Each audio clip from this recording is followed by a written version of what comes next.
네, 안녕하세요. 노기석 교수입니다. 잘 지내고 계시죠?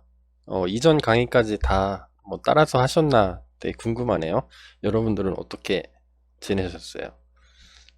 지금 거래 내역까지 다 우리가 하고 이제 막판으로 지금 막 진입하고 있는 거죠. 그래서 그쪽 막판에 좀 핵심 기술들이 나와서 이제 이론 강의를 좀 해야 될 것 같아요. 그래서 이론 강의를 들으시면 듣고 이론 강의가 이제 두 개로 나뉠 건데 그 두 개 관련된 부분들을 이론 강의 먼저 하고 그 다음에 이제 실습 코딩을 하도록 하겠습니다.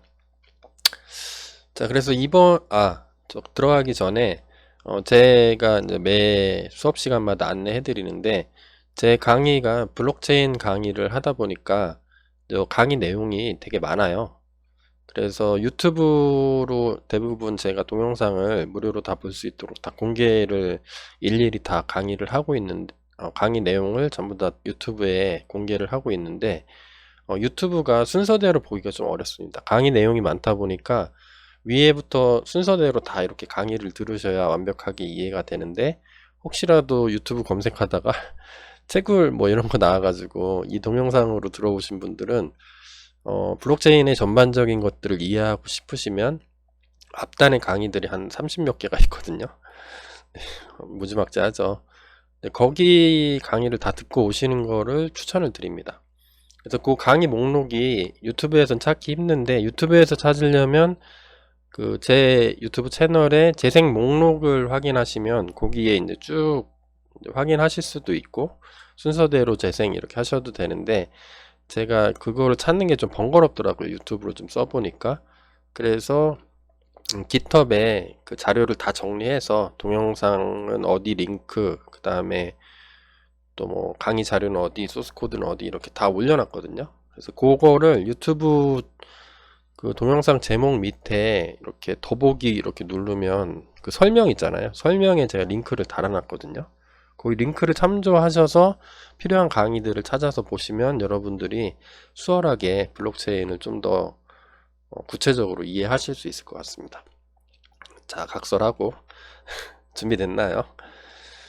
저는 네, 커피를 한 잔 마시고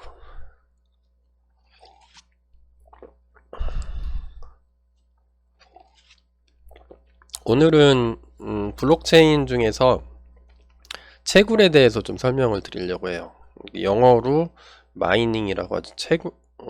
마이닝이 그 광산 같은 데서 금광 이런 거 하면은 광부들이 이렇게 뭐 곡괭이 들고 막 파잖아요. 뭘 파요? 땅 파죠. 땅 파서 뭐 하려고 그래요? 결국에는 뭐 또 원하는 광물, 예를 들면 금광이면 금을 찾기 위해서, 아니면 다이아몬드 광산이면 다이아몬드를 찾기 위해서, 아니면 석탄이면 열심히 곡괭이질을 해서 석탄을 찾아내는 거를 채굴한다고 그러죠. 블록체인 네트워크에서도 채굴이라는 게 있습니다. 영어로 마이닝이라고 하는데 이 마이닝은 블록체인 핵심 기술입니다. 그래서 마이닝을 제대로 이해하지 못하면 블록체인을 이해한다고 볼 수가 없습니다. 그래서 요거는 핵심 중에 핵심이에요. 핵심 중에 핵심 중 핵심. 이제 코어라고 하는 코어 테크놀로지입니다. 코어 테크놀로지예요. 그래서 여러분들이 반드시 이해하셔야 됩니다. 저는 이 뒤쪽에 실습도 할 건데 이 이론 강의를 반드시 들으실 거를 추천을 드립니다.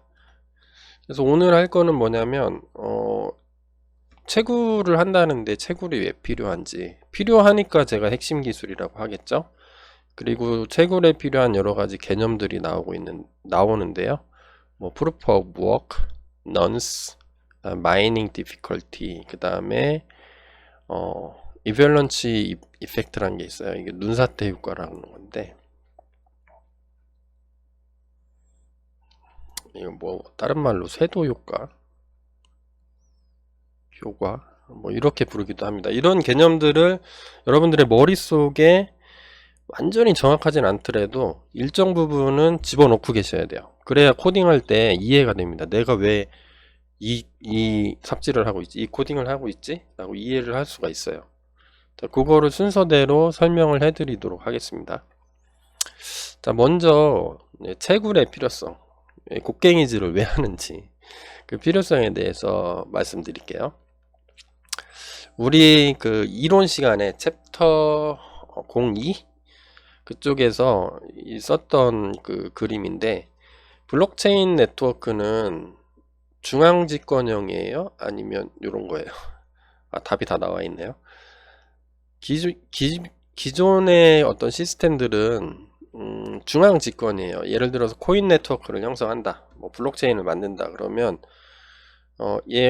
코인은 기본적으로 거래죠. 화폐죠, 화폐. 화폐는 기본적으로 거래 기능이 있어야 되죠. 아무도 거래 안 하는 화폐를 만들 이유가 없죠. 그거를 만드는 사람이 약간 도라이죠, 도라이. 약간 이상한 사람이죠. 아무도 안 쓰는 화폐를 만들진 않죠. 혹시 제 취미생활로 만듭니다, 그거는 가능한데 실제로는 그렇게 되진 않겠죠. 누군가 쓰라고 만드는 거죠. 그래서 거래를 할 때는 기존의 현재까지 이 세상에 있던 기술들은 중앙 집권적인 어떤 오소리티가 있습니다. 그러니까 은행이면 뭐 은행과 관련된 어떤, 요즘에는 다 전산화가 돼 있으니까 중앙 집권 서버가 있어서 A라는 사람이 B라는 사람한테 뭐 얼마를 보내고 싶으면 이렇게 못 가요. 반드시 서버를 거쳐서 가야 됩니다. 이 사람이 뭐 이 사람한테 돈을 보내고 싶어도 반드시 바로 갈 수 있는 건 아니고요. 얘는 아니고 이 서버를 거쳐서 이렇게 가야 됩니다. 그러니까 모든 게 다 중앙집권적인 서버. 여러분들이 농협을 이용한다, 농협을 통해서 화폐, 우리나라 돈을 거래한다, 이체하거나 뭐 이렇게 적금하거나 다양한 금융 시스템을 이용할 때 반드시 거쳐야 되는 거죠. 근데 블록체인은 분산 시스템입니다. 그래서 이 중앙 서버가 없어요. 없어서 내가 얘한테 보내고 싶으면 그냥 주변에 있는 노드 아무거나 잡아서 그냥 보내주는 겁니다. 얘한테 보내고 뭐 얘한테 보내고, 중간에 있으면 뭐 얘한테 보내도 되고, 그런 시스템이 블록체인 시스템이라고 제가 이론 시간에 말씀을 드렸어요. 기억나시나요? 특징을 다시 한번 설명하면, 블록체인은 중앙 서버가 없다는 게 핵심이죠. 그러면 이 서버가 없으면 내가 A라는 사람이 뭐 B라는 사람한테 화폐를 보내려고 하면 농협이 없는 거죠. 은행이 없어요. 은행이 없으면 이 은행 역할을 해줄 뭔가가 필요하죠. 그 뭔가를 누가 수행하냐면 개인별로 가지고 있는 컴퓨터, 다시 말하면 얘가 서버가 되는 거죠. 이 서버 역할을 수행을 해줘야 됩니다. 그러면 이 서버 역할을 하려면 컴퓨터를 켜놔야 되죠. 온 상태로 유지를 해야 돼요. 온 상태 유지하면서 나한테 블록체인이 뭐 들어오면, 거래가 들어오면 내가 처리도 해주고, 처리 끝나면 다른 노드들한테 야, 나 처리했어, 니네도 다 알고 있어, 이렇게 알려줘야 되죠. 그러면 내 컴퓨터가 아무것도 안 하고 그냥 나는 블록체인의 신봉자야, 비트코인의 신봉자야, 뭐 이서리움의 신봉자야, 그래서 나는 그냥 아무 대가 없이 그냥 다 해줄래, 이렇게 하는 사람은 이 세상에 없겠죠. 있다고요? 그 사람은 약간 도라이입니다. 나 얻는 게 아무것도 없는데 내 컴퓨터를 희생하면서까지 켜놓는 사람이 있을까요? 없을 겁니다.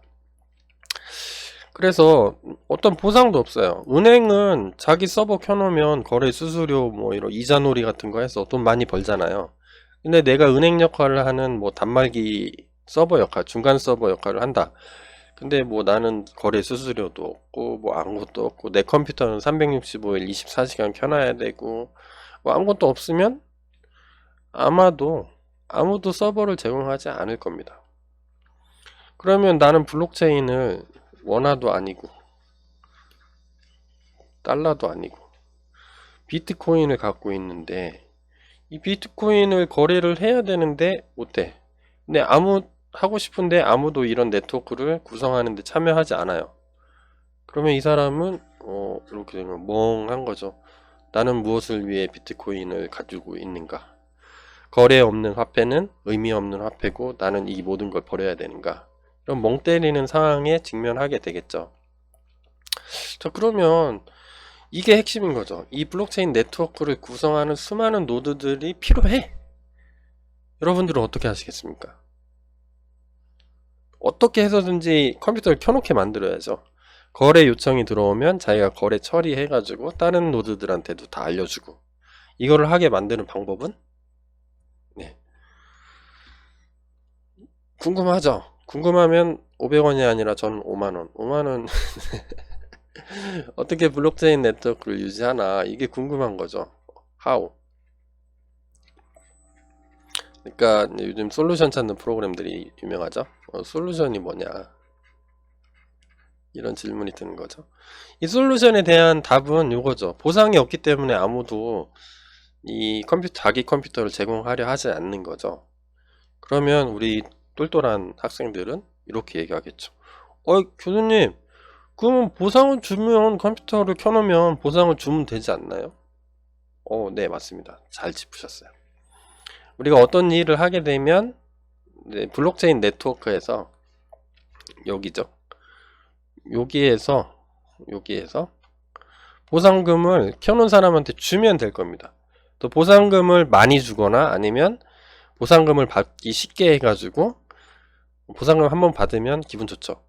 계속 그 다음 보상금 받기 위해서 또 켜놓고 계속 켜놓게 하게, 그런 식으로 만들면 되겠죠. 이러면 X가 아니라, 더 이상은 X가 아니라 OK 되는 거죠. 오케이, 좋아. 그래서 보상이 있다면 보상금을 받기 위해 노력할 겁니다. 여러분들이 그 강력범들 있죠. 살인범 아니면 뭐 간첩, 이런 거에 보상금, 현상금이나 보상금 걸리는 거 아시죠? 그래서 간첩 신고하면 뭐 5천만 원 준다.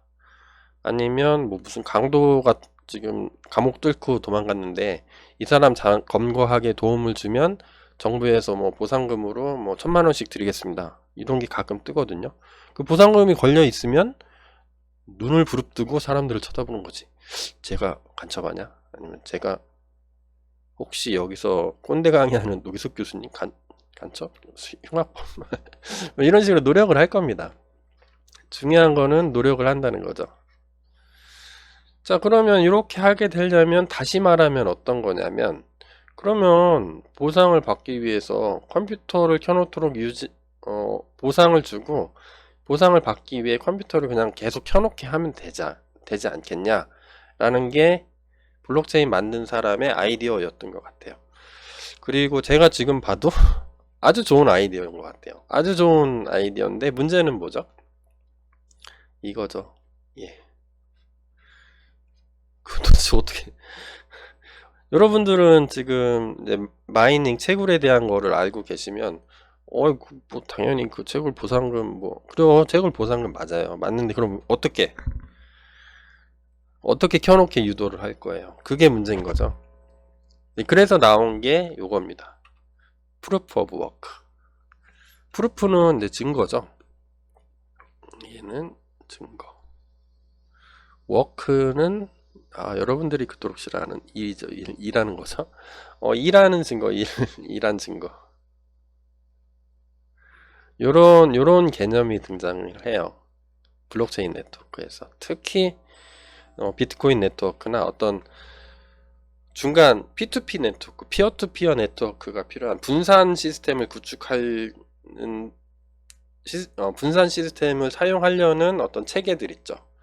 예를 들면 비트코인이나 이더리움 같은 거에서는 이런 개념이 들어오겠죠. 자발적으로 들어올 수 있도록 하는 거. 거기서 나온 게 프루프 오브 워크다. 자, 그러면 이제 알아보면 되겠죠. 프루프 워크는 도대체 뭔가요, 교수님?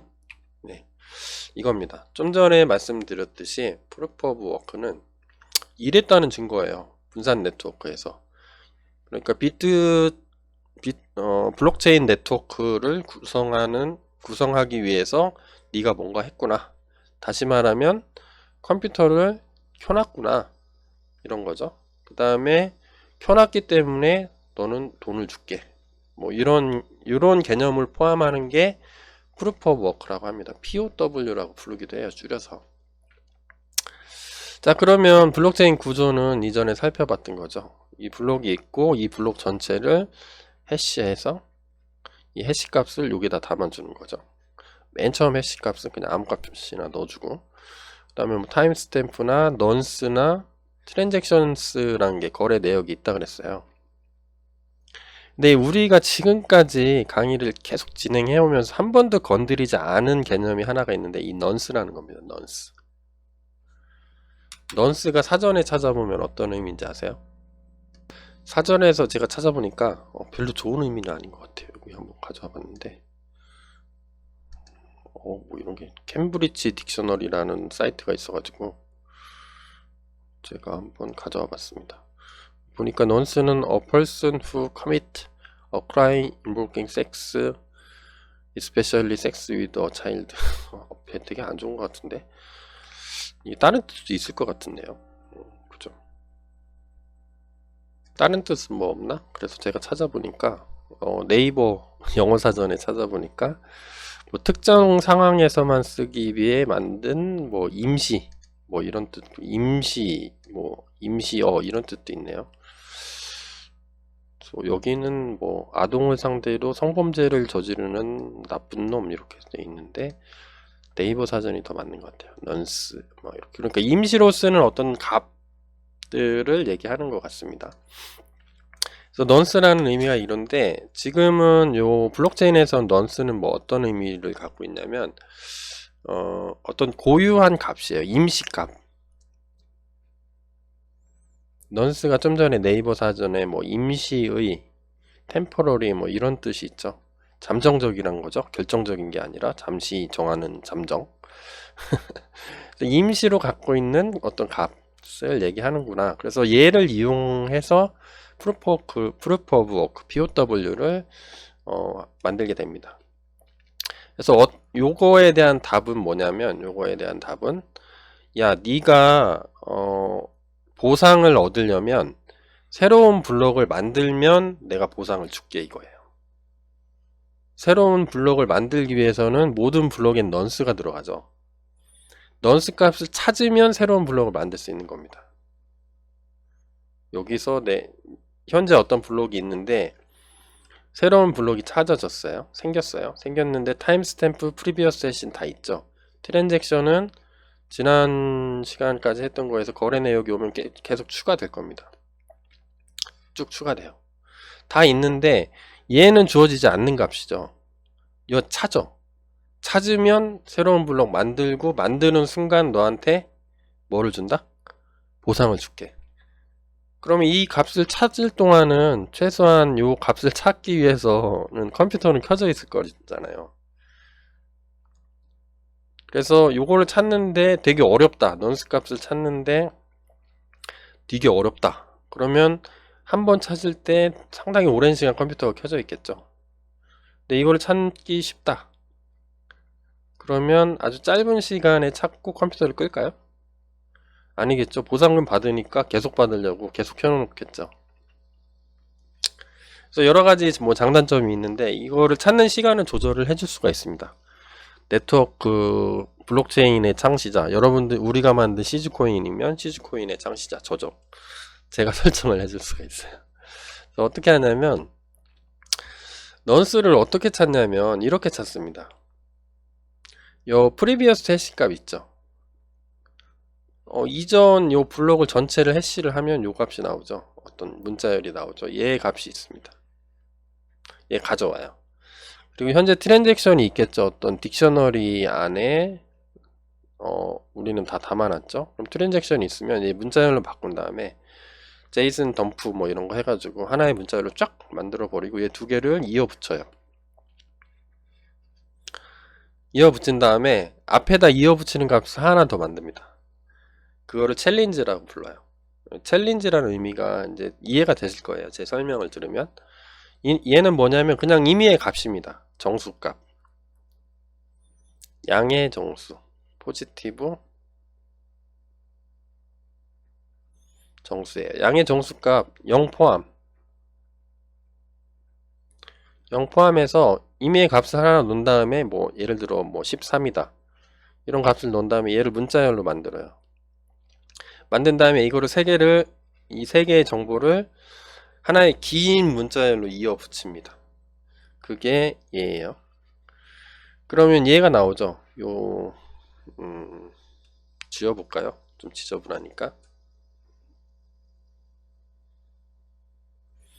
그러면 이어 붙인 게 얘죠. 요 박스. 요 박스. 요 박스는 아주 긴 어떤 문자열로 되어 있을 겁니다. 길 수도 있고 짧을 수도 있죠. 트랜잭션 거래 내역이 많으면 좀 길어지겠죠. 그런 다음에 얘를 해시를 돌려요. 쫙 돌리면 정해진 길이값 일정한 길이의 문자열로 나오겠죠. 헥사 다이제스트 한 다음에 그러면 해시를 착 하는 거 착착착착 써는 거죠. 썬 다음에 헥스 이렇게 다이제스트하고 헥스로 만들면 16진수 0부터 9 그 다음에 A부터 F까지로 구성되는 문자열이 이렇게 나오는 거죠. 이 해시 값을 가지고 찾습니다. 그거 어떻게 찾냐고요? 이렇게 찾아요. 넌스하고 여기에 마이닝 넌스라는 개념하고 마이닝 디피컬티라는 개념이 추가로 나오는데 요거를 설명하면서 어떻게 찾는지 말씀드릴게요. 자, 세 개의 값을 이어 붙여서 어떤 해시 값이 나오죠. 그러면 언제까지 찾냐면 예를 들어서 이렇게 찾는 거예요. 챌린지 값으로 0을 집어넣었어요. 정수 0. 그 다음에 3개 붙여가지고 해시를 해봤더니 이렇게 나왔어요. 근데 그런 다음에 2를 또 넣어봐요. 넣어봤더니 이렇게 나왔어요. 근데 뭐 쭉 넣어보겠죠. 넣어보다가 뭐 예를 들어서 376이라는 정수값을 집어넣었는데 해시를 해봤더니 앞에 세 글자가 000 숫자 0으로 떨어지더라. 000이라는 문자열을 갖고 있더라. 그러면 얘가 이때 값이 넌스 값입니다. 이해되세요? 제가 설명하는 게.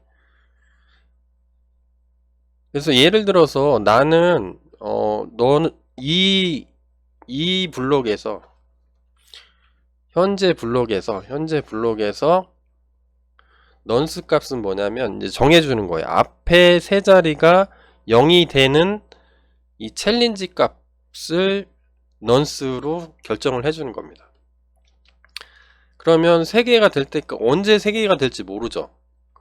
0 넣어보고 1 넣어보고 계속 넣어보고 2, 3, 4 브루포스 하는 거예요. 쭉 가서 쭉 계속 합니다. 언제까지? 앞에 3개가 0으로 맞을 때까지. 그래서 만약에 0의 개수를 3개로 해놨는데 0이 딱 맞았다. 그럼 거기서 딱 멈춥니다. 멈추고 요 블록의 이 챌린지 값이 요 블록의 넌스 값으로 인정을 해주는 거예요. 그래서 이거를 쭉 넣었는데 뭐 10분이 걸릴 수도 있고 뭐 5초가 걸릴 수도 있죠. 아무도 모르는 거죠. 근데 이 0의 개수가 길어지면 시간이 더 걸립니다. 요거는 나중에 따로 설명할게요. 이때 넌스 값은 376 이런 식으로 해주는 거예요. 그래서 요 앞에 그림인데 해시 결과값의 앞자리의 0의 개수를 마이닝 디피컬티라고 부릅니다. 그래서 얘를 채굴 난이도라고 해요. 얘는 누가 결정하냐? 이 블록체인을 설계한 사람, 설계? 아니면 운영하는 사람? 운영하는 사람이 있겠죠. 최고 대빵, 황제 같은 사람, 그 시주코인을 만든 저 같은 사람이 나는 앞에 0의 개수를 한 10개 맞출 때까지 맞는 챌린지를 찾으면 그걸 넌스로 할래. 뭐 이렇게 설정할 수 있는 거죠. 얘는 바뀌는 거예요. 채굴 마이닝 디피컬티는 계속 바뀝니다. 그래서 얘가 마이닝 디피컬티인데 얘의 특징은 뭐냐면 0의 개수가 많으면 많을수록 이 챌린지 값을 여기에 대입을 더 많이 해봐야 돼요. 확률적으로 시간이 오래 걸립니다. 그렇다고 해서 난이도가 낮다고 해서 바로 찾을 수 있다는 의미는 아닙니다. 일반적으로 평균적으로 이제 짧은 시간에 찾을 수는 있는데 꼭 뭐 정해진 시간이 있거나 그런 건 아니에요.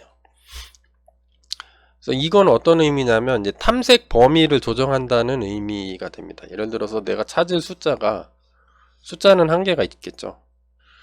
그러면 내가 이 탐색을 하는 거를 챌린지 값을 다 넣어보겠죠. 뭐 0부터 1, 2, 3, 2, 3, 4, 5, 6, 7, 뭐 한테 있겠죠, 숫자가. 나는 마이닝 디피컬티를 이렇게 하면, 이 0의 개수를 많게 하면 내가 찾을 범위를 이렇게 줄여주는 겁니다. 여기밖에 없는 거예요. 그러면 모르기 때문에 다 탐색해야 되니까 중간에 걸릴 수도 있는데, 일반적으로 이 많은 공간을 다 탐색하고 나서야 이 공간에서 찾을 수가 있겠죠. 아직 이해 안 되시면 뒤쪽에 이론 부분에서 한 번 더 설명하니까 그때 뭐 정확히 아시면 될 것 같아요. 자, 그래서 이 넌스를 찾았죠. 넌스를 찾으면 이 넌스가 특징이 있는데, 이 넌스는 어떤 컴퓨터에서 계산해도 똑같은 값이 나와야 됩니다. 그 맞는 그 넌스 값을 가지고 역으로 돌려봤을 때 해당되는 값이 딱 나와요. 똑같이 나와요.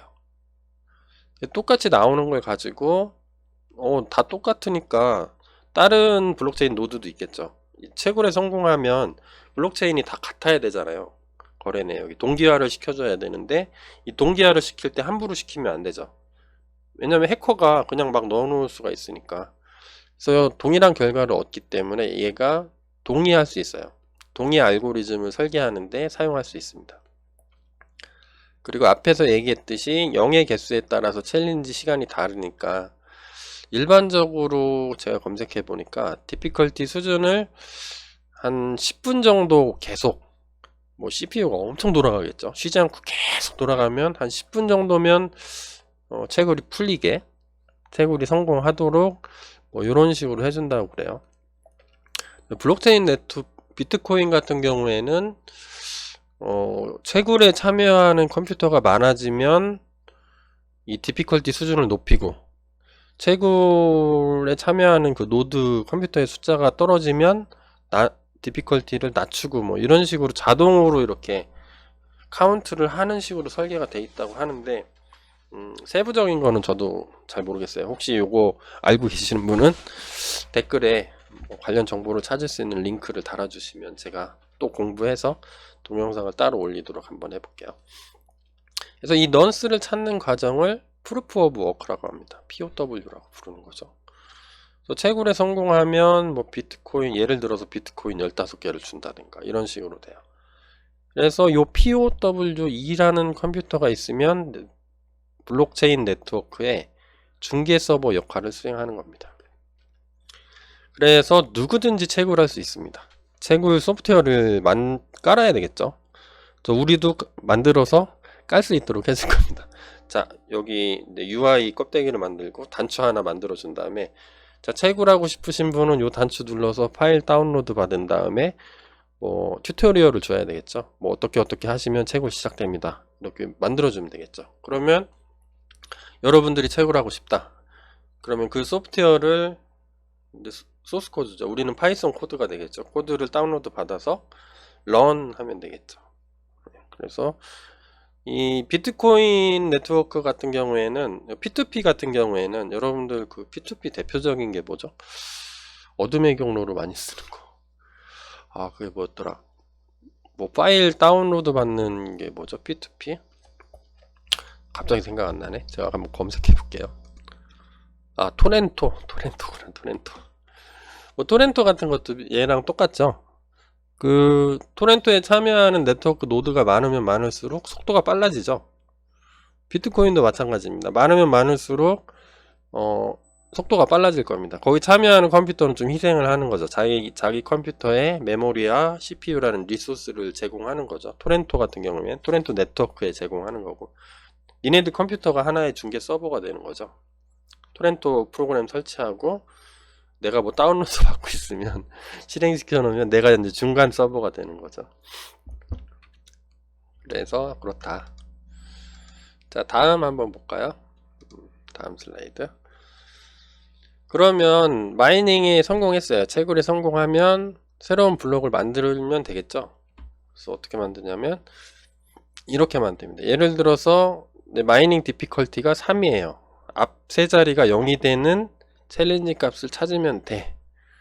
그러면 새로운 블록을 만듭니다. 새로운 블록에는 요 정보를 다 앞에 있는 거를 해시해서 여기다 넣어주고, 이거를 만든 순간에 타임스탬프 시간 정보 찍어주고, 넌스는 여기서 찾은 넌스 있죠. 이 챌린지 값을 넣어주고, 트랜잭션은 빈 딕셔너리로 해주면 되겠죠. 그 다음부터 얘한테 뭐 거래 추가해주세요 하면 거기에 쭉 써주면 되겠죠. 쓰다가 나는 비트코인을 더 벌어야 돼. 우리가 만들고 있는 시즈코인을 더 갖고 싶어. 공짜로. 거래소에서 돈 주고 사기 싫은 거죠. 마이닝 하게. 네. 거래소는 좀 안 좋은 것 같아요. 거래소는 돈 주고 서로 거래를 시켜주는 거니까 제3의 메인 화폐, 우리가 만든 가상화폐 이외에 또 다른 화폐가 들어와서 중개해주는 또 게 되는 거니까, 뭐 그런 거 말고 난 그냥 내 컴퓨터 켜놔서 코인 많이 벌고 싶어, 이렇게 만들면 되겠죠. 그때 이렇게 만드는 겁니다. 자, 그래서 넌스 값을 이용해서 새로운 블록을 생성을 하게 되는데, 그럼 이런 질문이 생기겠죠. 교수님, 그럼 넌스 값을 아무 값이나 그냥 막 채굴하지 않고 이 0이 요 세 개가 맞아야 되는데, 예를 들어서 그냥 0이 아무것도 안 나왔는데 그냥 1이라고 넣고 블록을 만들면 되지 않나요? 만들어도 되죠, 자기 컴퓨터에서는. 근데 이게 어떤 문제가 있냐면 다 걸려요. 다 뽀록나요. 안 됩니다. 이 블록체인을 만들면 동기화를 시켜줘야 됩니다. 내가 갖고 있는 모든 블록체인이 전 세계에 있는 모든 그 채굴하고 있는 컴퓨터하고 맞도록 연동시켜줘야 돼요. 컴퓨터가 뭐 10개가 있든 100개가 있든 뭐 10만 개가 있든 간에. 그래서 그 검증과 그걸 하려면 내가 블록 만들면 내 블록을 다 주는 거죠. 나한테 연결된 블록체인 노드들한테. 그런 다음에 니네가 검증해서 맞으면 내 걸로 바꿔, 이렇게 되는 겁니다. 거기서 뭘 해보냐면 이 블록을 받아가지고 순서대로 해시를 다 돌려봐요.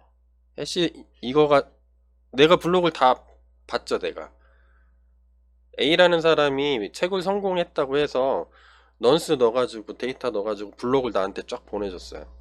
내가 연결돼 있어서 마침. 그럼 나는 받았으면 그 블록을, 내 블록이 기존에 있는데 내 거를 받은 걸로 바꿔치기 해야 되나요? 그냥 하면 안 되고 검증을 해줘야 되죠. 똑같이 해보는 겁니다.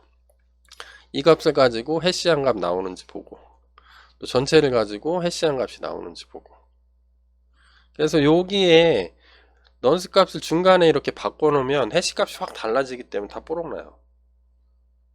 그래서 검증 과정이라는 걸 거치게 되는데, 거기서 검증에 실패하면 아무것도 아니게 됩니다. 자기가 열심히 해가지고 거래 내역 뭐 이런 거 해준 거 다 버려질 수가 있어요. 공중에 날아가는 거죠. 네, 그래서 그런 것들 때문에 이게 중간에 넌스 값을 함부로 넣을 수가 없게 만들어져 있습니다.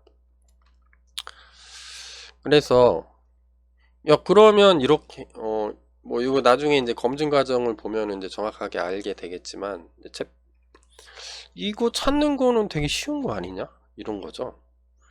그래서 나오는 게 얘입니다. 어이씨. 꼰대 교수님, 이거 너무 쉬운 거 아니에요? 이렇게, 아니, 이 순서대로 찾다가 어떤 패턴이 보이면 바로 찾아갈 수 있는 거 아닙니까? 그 알고리즘을 내가 만들어가지고 넌스 값을 빨리 찾으면 챌린지를 많이 안 해도 되니까, 그럼 똘똘한 사람들만 뭐 알고리즘을 자기들끼리 만들어서 블록 잔뜩 생성하고 지들만 보상 다 받아가고, 나는 좀 이쪽을 잘 몰라서 순서대로 다 대입해야 되고 그런 거 아닌가요? 이런 의문이 들겠죠. 그거는 안 됩니다. 결론부터 너무 쉬운 거 아닙니다. 네, 어렵습니다. 요거를 좀 설명해 드리고 싶어요. 이게 너무 쉬우면 블록체인 네트워크가 다 망가지겠죠. 정말 원하는 시간 평균적으로 한 10분 동안 채굴을 해야 되는데 그냥 아무것도 안 해. 그러면 뭔가 문제 있는 거 아니야? 네, 그런 것들을 방지하기 위해서, 방지하는 게 아니라 안 돼요. 원래 안 돼. 왜 안 되는지에 대해서 이 난이도에 대해서 조금 제가 설명을 해 드리려고 해요. 세도 효과라는 게 있습니다. 암호화 퍼즐이라고 제가 이름을 붙였는데 얘는 세도 효과인데, 세도 효과가 뭐냐면 이밸런치 이펙트라고 불러요. 얘가 눈사태란 뜻이거든요. 여기 눈사태가 이렇게 초기에 나면은 눈이 점점 커지다가 나중에 뭐 엄청 커지잖아요. 이런 효과를 이밸런치 이펙트, 아니면 눈사태, 뭐 아니면 스노우볼 이펙트, 눈덩이 효과. 눈덩이가 처음에 위에서 굴릴 때는 조그만데 내려오면서 점점 커지잖아요. 네, 그런 거를 섀도우 효과라고 하는데, 이밸런치 효과라고 하는데, 얘는 어떤 거냐 풀어서 얘기하면, 어떤 암호가 있어요. 어떤 암호 알고리즘의 입력값이 조금만 바뀌면 출력값에 상당한 변화가 일어나는 성질입니다. 예를 들어서 네, 요런 값이 있어요. 되게 긴 값인데, 뭐 예를 들어서 100글자다 얘가. 100글자인데 내가 중간에 2를 다 그대로 두고 2를 뭐 2로 바꿨어요. 바꾼 다음에 얘를 해시를 하면 얘로 해시한 거하고 한 글자만 바꿔서 해시해도 값이 완전히 천차만별로 바뀝니다. 완전히 달라져요. 값이 막 중구난방으로 바뀝니다. 이런 것들을 세도 효과라고 하는데, 이 세도 효과는 왜 발생하냐면 해시 알고리즘에 적용되어 있는 페이스테일 암호화 방식 때문에 그래요. 페이스테일은 처음 고안하신 분이 요 헐스트 페이스테일이라는 분이 만드신 건데, 어떤 거냐 개념만 말씀드릴게요. 내가 입력값을 줘요. 입력값을 주고 이제 샤256이 돌아간다고 해봐요. 그래서 그냥 한번 우리 해시 알죠? 나누기 연산을 한번 하는 게 아니라 어떤 식으로 하냐면 이 값을 반띵 합니다. 반띵 한 다음에 어떤 키 값을 함수를 통과시켜요. 이 오른쪽에 있는 거를. 그런 다음에 이게 XOR 하거든요. XOR 합니다. 두 개를 합쳐가지고. 그래서 이 합친 거를 여기로 보내고 원래 값은 여기로 보내고, 이걸 계속해요. 돌고 그런 다음에 복구화 할 때는, 디크립션 할 때는 암호문을 집어넣어서 이거에 이렇게 왔다면 얘는 개념적으로 이렇게 반대로 연산을 하는 거죠. 그래서 이렇게 회전하고 치환하는 과정을 수없이 거치면서 입력이 똑같으면 나머지 값이 똑같은데 그걸로 문자열을 만들어내는 건데, 이 페이스테일 회전 암호화라고 하거든요. 막 바꿔치기, 엎어치고 매치고 막 이런 거를 뭐 엄청 하면은 출력값이 확 바뀌는 겁니다. 그래서 이런 것 때문에 아주 작은 입력의 변화가 있더라도 출력값은 엄청 다른 값을 갖게 됩니다. 이게 어떤 의미가 있냐면 이런 거죠. 해시 값은 그냥 단순히 16진수일 뿐이죠. 문자열이니까. 문자열을 컴퓨터가 알아듣게 16진수로 만들 수 있죠. 예를 들어서 000이다 그럼 해시 값을 넣으면 이렇게 나오고, 001, 1, 뭐 10 이렇게 집어넣으면 이 해시 값들이 이렇게 나오겠죠. 그래서 근데 해시 함수가 생성하는 숫자는 저거가 없습니다. 그 오더링 속성이 없어요. 그러니까 순서가 없는 거예요. 그래서 0이 들어가서 나온 값이 값하고 1이 들어가서 나온 값이 이 값하고 이 값하고, 그러니까 순서 뭐 8로 시작했다가 2로 시작했다가 4로 시작하죠. 이 순서가 보장되지 않아요. 그래서 어디가 최대값이고 어디가 최소값인지 알 수가 없는 거죠.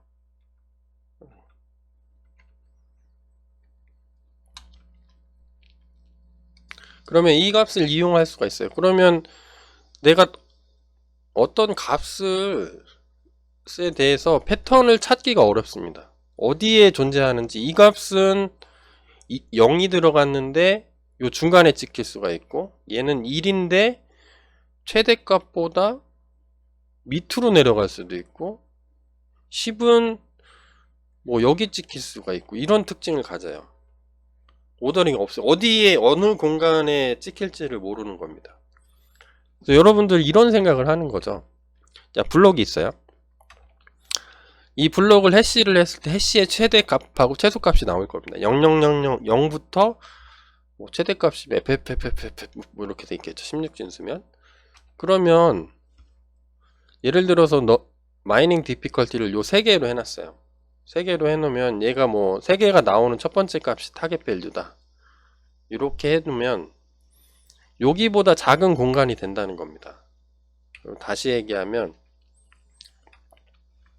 잘 모르니까 어디에 찍혀 있는지 모르니까 이렇게 하는 거죠. 예를 들어서 얘를 넌스 값을 찾아봤더니 뭐 25가 여기 찍힐 수도 있어요.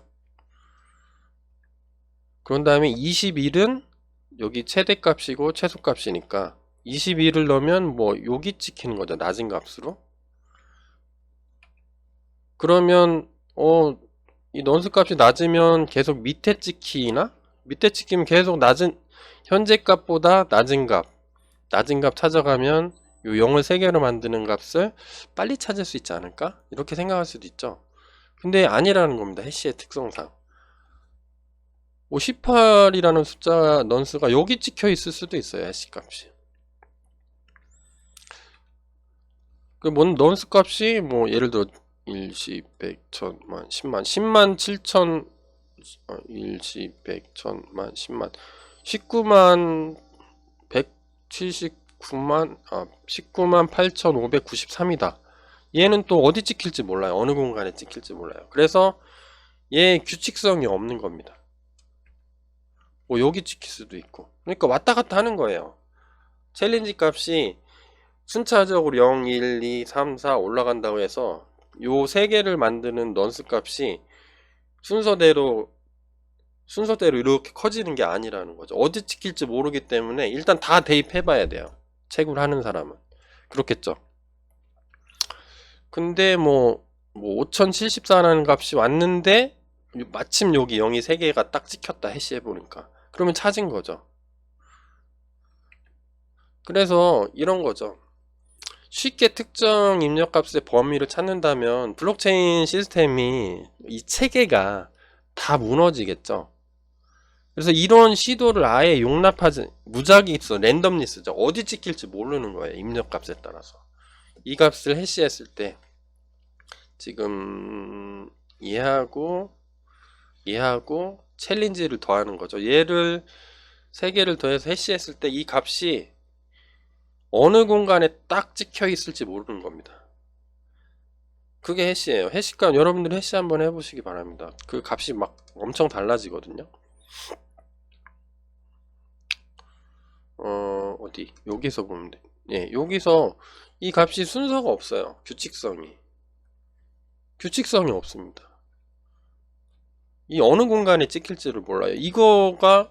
이거를 숫자로 만들면 어느 공간에 찍혀 있겠죠. 이 최대하고 최소란 정수 공간에서 0부터 뭐 정수는 이제 블록체인에서 쓰는 값은 한계가 있을 테니까 그 최대값 사이에 어디에 어떻게 찍힐지 아무도 몰라요. 그래서 결론은 뭐요? 다 찾아봐야 된다 이겁니다. 그래서 이런 시도를 용납하지 않기 위해서 만들어진 게 SHA-256 알고리즘의 설계 철학입니다. 그래서 이런 어떤 패턴들을 찾아내서 이게 해시가 x가 해시 펑션을 통과를 하면 뭐 y라는 값이 나오면 얘를 보고 얘를 알면 얘를 찾는 건 순식간에 끝납니다. 해시 알고리즘 슉 통과하면. 근데 얘를 보고 원래 값을 찾는 건 상당히 어렵다 그랬죠. 이거를 내가 이 어떤 찾을 공간상에서 규칙을 발견해서 얘를 빨리 찾아내겠다라는 시도가 바로 뭐예요? 얘가 해킹인 거죠. 현재까지 이거를 해킹하기 위해서 전 세계 수많은 해커들이 열심히 노력하고 있는데 현재까지 깨진 기록이 없다고 해요. SHA-256 같은 경우에는. 이게 깨지면 더 센 거 만들겠죠. 미국 뭐 거기 N 뭐 거기서 아니면 뭐 여러분들이 만들 수도 있고 SHA-512까지 나왔으니까 지금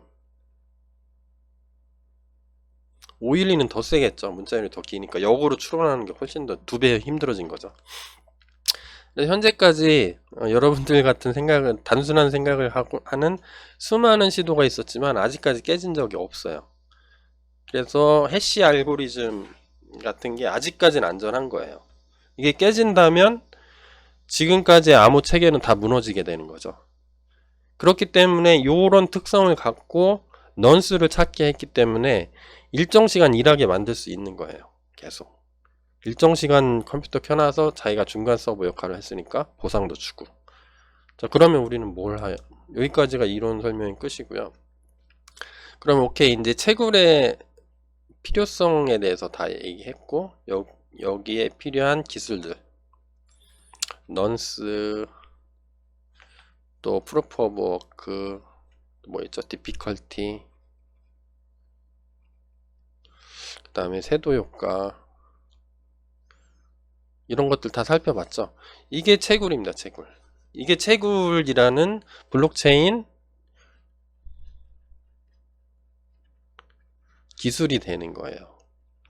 그래서 여러분들이 이거를 이해를 하시고 코딩까지 하실 수 있다. 그러면 채굴 블록체인의 핵심 기술을 이해하시고 코딩할 수 있다는 건 뭐죠? 그 핵심 기술을 이용해서 임플리멘테이션, 구현까지 할 수 있다는 의미가 되는 겁니다. 그래서 다음 강의는 이제 합의 알고리즘에 대해서 한번 살펴볼 거고요.